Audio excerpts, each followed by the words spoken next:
अस्सलाम वालेकुम स्टूडेंट्स, आज हम आइडियलिज़म को डिस्कस करेंगे। आइडियलिज़म क्या है? टाइप ऑफ फ़िलासफ़ी है ये, और जर्नल फ़िलासफ़ी है। ठीक है, एजुकेशनल फ़िलासफ़ी नहीं है, जर्नल फ़िलासफ़ी है। दूसरी बात जो आपने याद रखनी है, आइडियलिज़म को दो नामों से जाना जाता है। पहला है आइडियलिज़म, दूसरा है स्पिरिचुअलिज़म। ये ओल्डेस्ट फ़िलासफ़ी है, ठीक है, और ये ग्रीक फ़िलासफ़ी है। क्यों है ग्रीक फ़िलासफ़ी? क्योंकि आइडियलिज़म वर्ड एक जो है ये एक ग्रीक वर्ड से आया है, ठीक है। और थ्योरी ऑफ आइडिया भी हम इसे कहते हैं, और इसके फादर या फाउंडर हैं प्लेटो, ठीक है। और ये किन के स्टूडेंट्स थे? ये स्टूडेंट थे सुकरात के, ठीक है। इस फिलॉसफी में सारा का सारा फोकस आइडियाज़ पर है। ये कहते हैं कि भाई सब कुछ आइडियाज़ ही हैं। इनके नज़दीक जो मादी अशिया हैं, यानी कि जो मटीरियलिस्टिक वर्ल्ड है, उसकी कोई अहमियत नहीं है। ये कहते हैं कि जो दुनिया में जितनी भी चीज़ें हैं, मटीरियलिस्टिक थिंग्स हैं, ये बिल्कुल भी पायदार नहीं है, ठीक है। ये बज़ाहिर तो खूबसूरत होती हैं, लेकिन इनमें तब्दीलियाँ होती रहती हैं।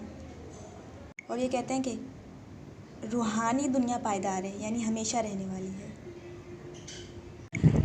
अच्छा जी, तो आइडियलिज़म वर्ड ग्रीक वर्ड से आया है, आइडिया, ठीक है।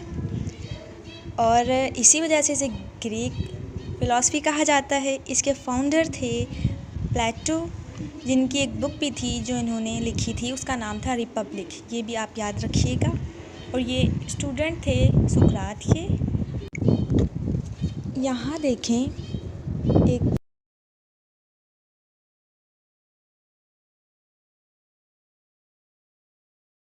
सी with the eyes of mind, यानी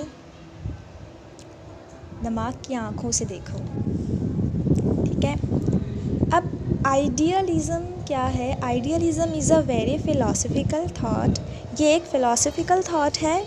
idealism has been derive from the idea. ये डिराइव हुआ है आइडिया से। The main subject of this philosophy is the idea और आइडियाज़। तो इसका मेन सब्जेक्ट क्या है कि आइडिया या फिर आइडियाज़, ठीक है।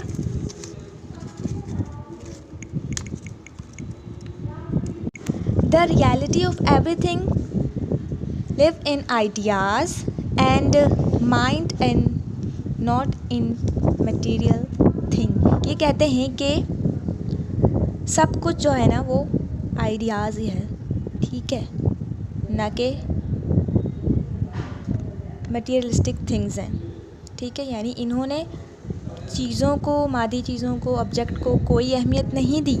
इन्होंने अगर किसी चीज़ को इम्पोर्टेंस दी है तो वो है माइंड और आइडियाज़, ठीक हो क्या।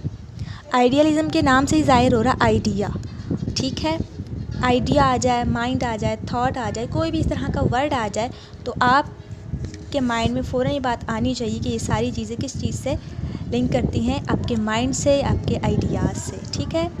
अब देखें, idealism means that ideas are more important than the fact. ये कहते हैं कि आइडियाज़ इम्पॉर्टेंट हैं फैक्ट्स से ज़्यादा, ठीक है। It search for truth, beauty and justice.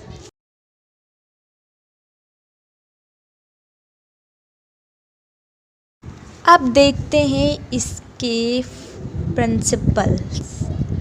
सबसे पहला प्रिंसिपल है focus on consciousness in the idea, mind, thinking, spirit. मैं आपको बता चुकी हूँ कि इनका फोकस सारा आइडियाज़ पर है, माइंड पर है, थिंकिंग पर है। दूसरी बात, वैल्यूज़ आर अनचेंज्ड। ये कहते हैं कि वैल्यूज़ अनचेंज होती हैं।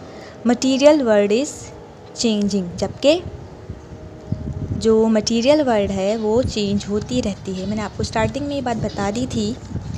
इट्स नॉट रियल, ये रियल नहीं है। It focus on self realisation, ये फोकस करता है सेल्फ रियलाइजेशन पर।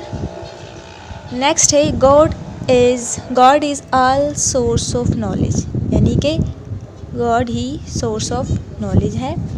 इसके बाद body is false, mind is true, ठीक ठीक है, ये कहते हैं कि माइंड ही ट्रू है। तो हम थोड़ा सा रिव्यू ले लेते हैं, जो चंद अहम पॉइंट्स हैं वो आप देख लीजिएगा। आइडियलिज़म क्या है? ऑल्ड फिलॉसफी है, जनरल फिलॉसफी है, ठीक है। और आइडिया से, ये आइडियलिज़म आइडिया वर्ड से आया है, ग्रीक वर्ड था, और इसमें इसका फोकस आइडियाज़ पर है। ये कहते हैं कि मटीरियलिस्टिक थिंग्स जो हैं वो चेंज होती रहती हैं, वैल्यूज़ चेंज नहीं होती, ठीक है। इसके अलावा इस फ़िलॉसफ़ी ने कैरेक्टर डेवलपमेंट की बात की थी, सेल्फ रियलाइजेशन की बात की थी। तो ये था छोटा सा मेरा लेक्चर। उम्मीद है आपको पसंद आया होगा। अगर आपको वीडियो पसंद आई है तो चैनल को सब्सक्राइब लाजमी कीजिएगा। Thank you very much. अल्लाह हाफ़िज़।